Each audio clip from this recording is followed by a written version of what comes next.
Hello, my name is Amy Rumke, and this is my presentation on my favorite brain part. So the brain part that I'm going to talk about is called the fusiform face area, and this helps recognize human faces, but over the years it's expanded into something that's been a lot more crucial to human existence because we have things like emojis, we recognize things like cartoon characters when we're watching TV, and we don't register those as human faces, but we still register them as faces. So thinking of when they didn't have that back in the day, they didn't have TV and cartoons to watch, but they were still able to recognize faces. And then when they did come out, we're not looking at a cartoon and thinking that it's an actual human being. So over the years, it has definitely become very crucial and has always been crucial in human existence.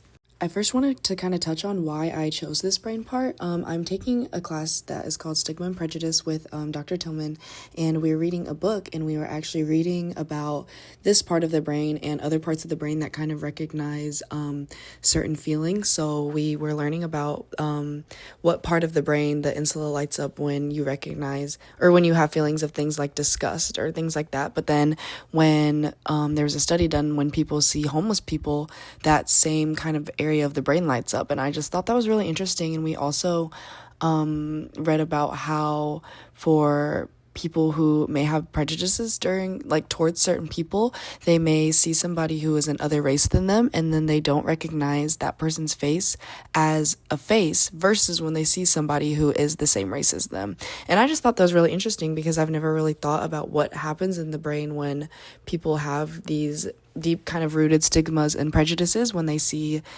faces and people that are different than them.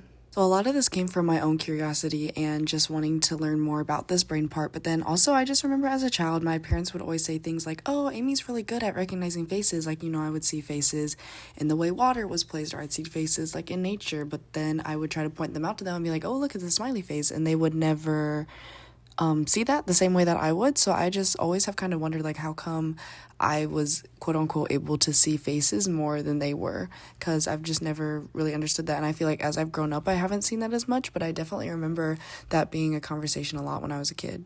Okay, getting into what the FFA does and what its function is, it was first discovered in 1992 by Justine Sergent and then later named by Nancy Conwisher in 1997, which really isn't that long ago. And studies have started to find that is not fully developed until adolescence, but this part of the brain is still being studied, and a lot of the studies that I have found are a lot more so questioning the evolution of this brain part and whether it's something that's kind of evolved over time, like in a person's lifespan, or if it's something that's kind of embedded into human brains. But it is still being studied by PETs and fMRIs, but it does need earlier visual processing of emotion, and that is important because the amygdala handles the emotions of people. So whether you see someone's angry or frustrated, that's important for the brain to recognize, and that's not a part of the FFA, which is a lot of the questions in earlier research, but it is found that that goes through the amygdala and is later transferred to the FFA, which recognizes people's faces and more so familiar faces versus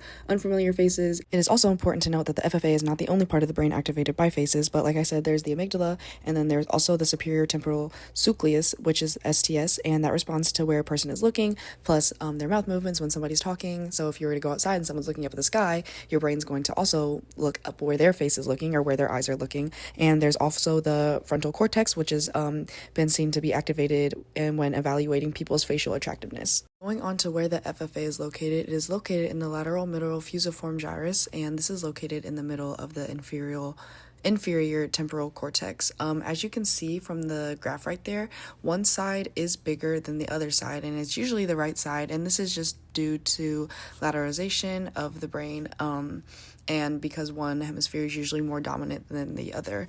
Going along with the location of the FFA, some other studies that I have found is if somebody is born blind, will this part of the brain even be there? Or is this something that, again, with the question before, is this something that evolves in a human brain, or is it something that the brain may use other space for? And studies have found that people who are born blind still have this part of their brain, and it's not all about the visual input for the FFA to be active. Studies that they had done with people who were born blind was that they would play sounds for them. They would play sounds of people laughing, people talking, and study if the FFA would be active, and it was, and they were not surprised by these findings versus if they would play something like a ball bouncing or a bird chirping. Something that they were surprised about is that they printed off 3D figurines of people's faces, and then they also did figurines of a car, just random things, and they were surprised to see that when the person who was born blind would touch